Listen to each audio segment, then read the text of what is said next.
So basically ये जो chapter है यूरो में राष्ट्रवाद का उदय, आज ये चैप्टर समाप्त हो जाएगा।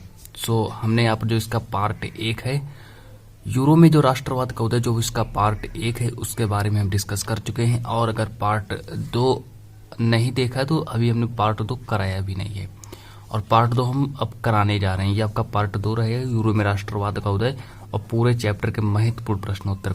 तो हम थोड़ा ये भी आप लोगों को बता दें कि यूरो में राष्ट्रवाद का उदय जो इसका पार्ट 1 है, उस पार्ट 1 में हमने कौन कौन से ऐसे महत्वपूर्ण प्रश्नों के बारे में बात की। तो चलिए उन महत्वपूर्ण प्रश्नों के बारे में बात कर लेते हैं, जिसमें हमने काफ़ी, उसमें देखिए ऐसे इंपॉर्टेंट प्रश्न थे जिनके बारे में हमने डिस्कस किया। तो चलिए उन प्रश्नों के बारे में आपको बता दें, जिसमें हमने देखिए यहाँ पर इन सारे महत्वपूर्ण प्रश्नों के बारे में बात की। जैसे यंग इटली सोसाइटी के संस्थापक कौन था, तो मेजनी था।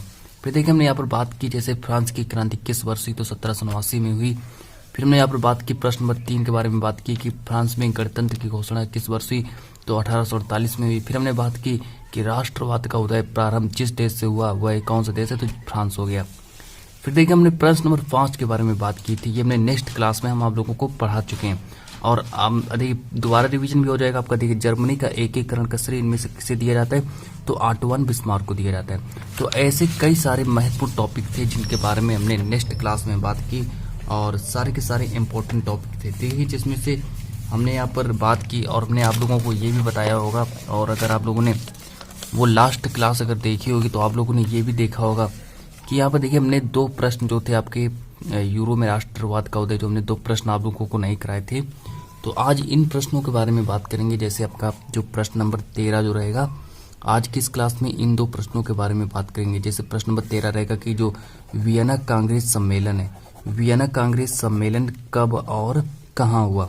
जो आपका वियना कांग्रेस सम्मेलन जो है वो कब और कहाँ हुआ। फिर हम देखिए एक और प्रश्न के बारे में बात करेंगे, जैसा आपका प्रश्न नंबर 14 है कि इटली के एकीकरण पर प्रकाश डालिए। देखिए इटली के एकीकरण पर प्रकाश डालिए, ये दोनों इंपॉर्टेंट टॉपिक हैं, और इन दोनों प्रश्नों के बोर्ड में आने की सारी संभावनाएं। तो ये मान लीजिए कि इसमें से ये दोनों प्रश्न आपसे 4 या फिर 6 अंक के आपसे बोर्ड में पूछ सकता है। तो चलिए हम स्टार्ट करते हैं क्लास को और लाते हैं प्रश्न नंबर 1 को। प्रश्न नंबर 1 देखिए हमसे क्या कह रहा है, और अभी पार्ट 1 को नहीं देखा तो उसको जल्दी से जाइए। अगर आप लोग नए हैं तो जल्दी से जाइए, डिस्क्रिप्शन लिंक में डाल देंगे, ठीक है।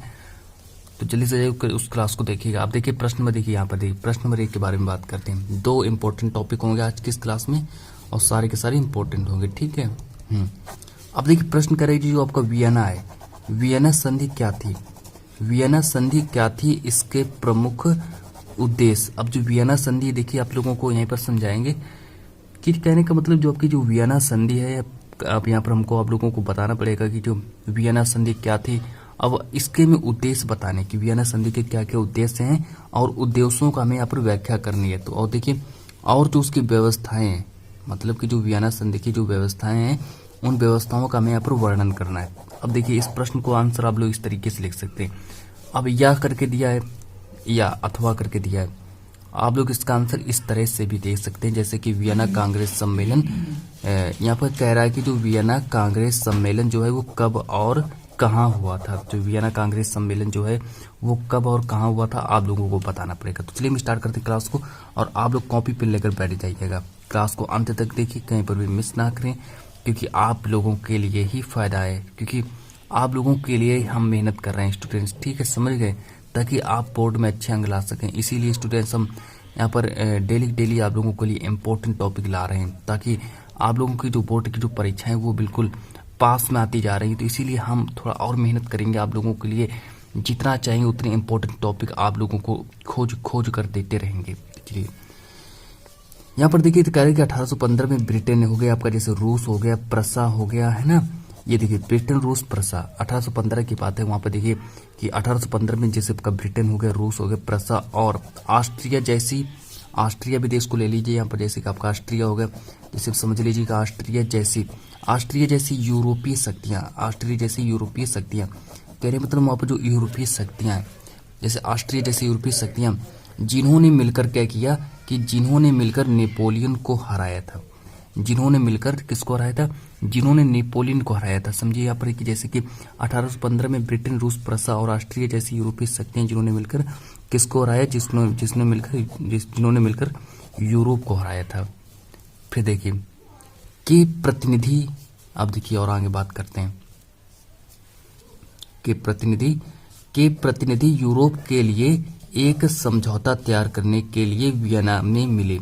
अब इन्होंने एक समझौता तैयार किया, फिर वो किस में मिले? फिर वो वियना में मिले। तो इस तरीके से आपकी जो ये परिभाषा है होती जा रही है। और अभी हम इसके व्यवस्थाएं भी इसकी कंप्लीट नहीं हमने कराई, व्यवस्थाएं भी लिखाएंगे, तो इसलिए क्लास को अंत तक देखिए। अब देखिए तैयार करने के लिए वियना में मिले। अब इस सम्मेलन की जो मेजबानी है, मेजबानी कौन करेगा? आप लोगों को यहाँ पर देखना होगा कि ड्यूक मैटरनिक जो हैं इसकी मेजबानी करेंगे। जैसे कि इस सम्मेलन की मेजबानी कौन करने आ रहे हैं? तो इस सम्मेलन की मेजबानी ऑस्ट्रिया के चांसलर हैं, है ना। ऑस्ट्रिया के चांसलर कौन है? ड्यूक मैटरनिक ने इसकी मेजबानी की। फिर देखिए हम और आगे बात करते हैं यहाँ पर। जैसे कि आप कह रहा है कि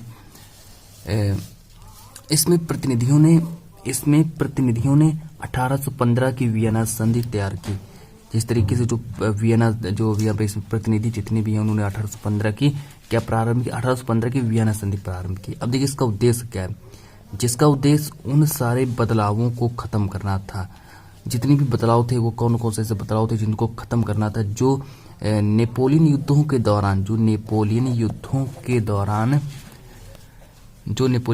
दौरान हुए थे।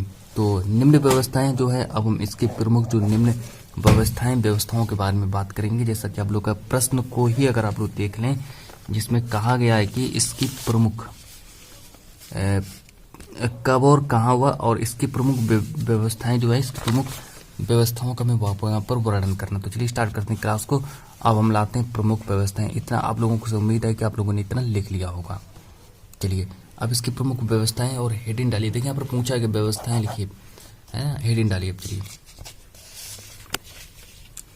तो अब इसकी जो पहली व्यवस्था देखिए क्या है। पहली व्यवस्था क्या है कि जिस तरीके से आप लोग यहाँ पर समझ सकते हैं कि इसकी पहली व्यवस्था है कि फ्रांसीसी क्रांति के दौरान, पहली व्यवस्था इसकी देखिए क्या है।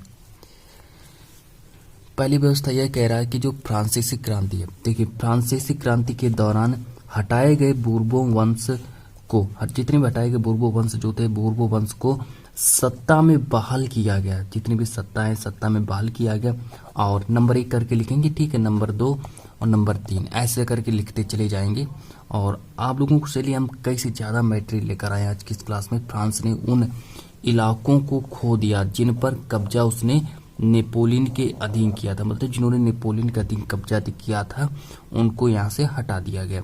समझ में आया कि फ्रांसीसी क्रांति के दौरान हटाए गए बूर्बो वंश को सत्ता में बहाल किया गया और फ्रांस ने उन इलाकों को खो दिया जिन पर कब्जा उसने नेपोलियन के अधीन किया था। अब देखिए यहाँ पर और बात करते हैं जो इसकी सेकेंड हेडिंग किस तरीके से लिखेंगे।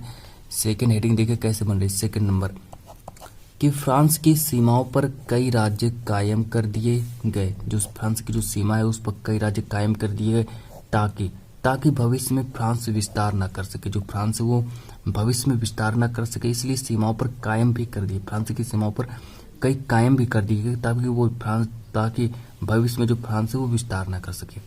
फिर देखिए यहाँ पर जो नंबर 3 के बारे में बात करेंगे, जैसे कि प्रसा को उसकी पश्चिमी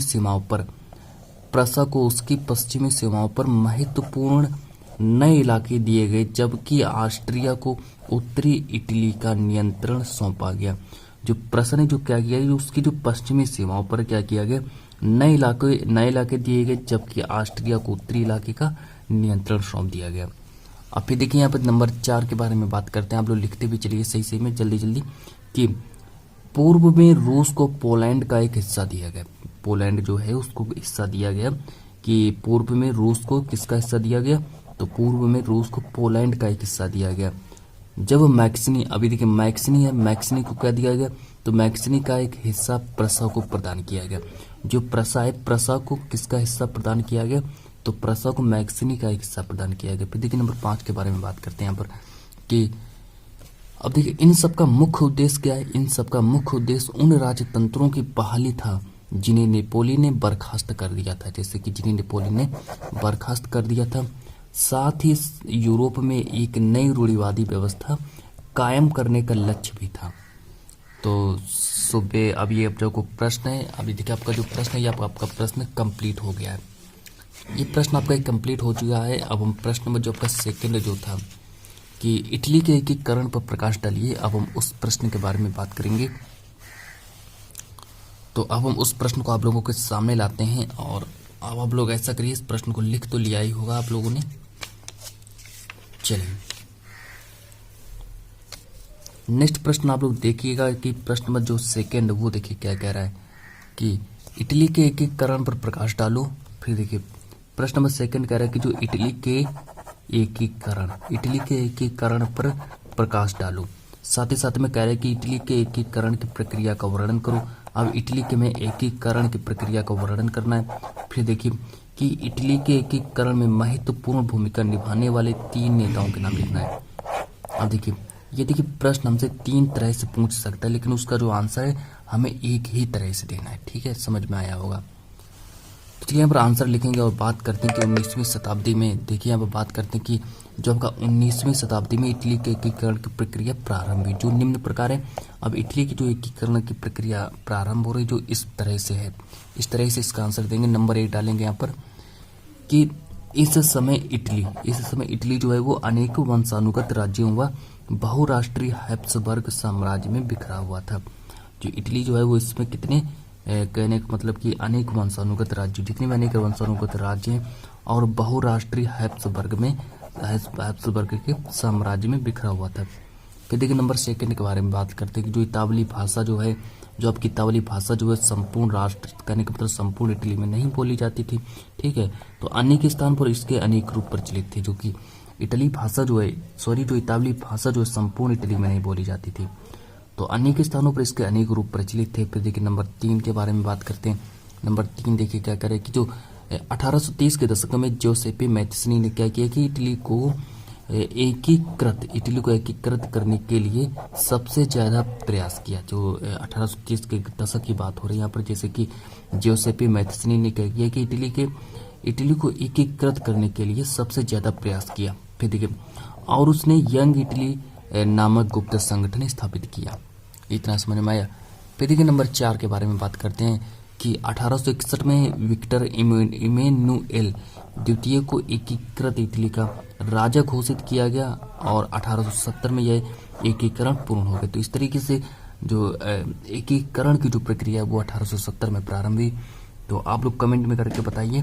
तो अब जो आपका ये चैप्टर है यूरो में राष्ट्रवाद का उदय, ठीक है स्टूडेंट्स, जो आपका चैप्टर है यूरो में राष्ट्रवाद का उदय, ये पूर्ण रूप से समाप्त हो चुका है।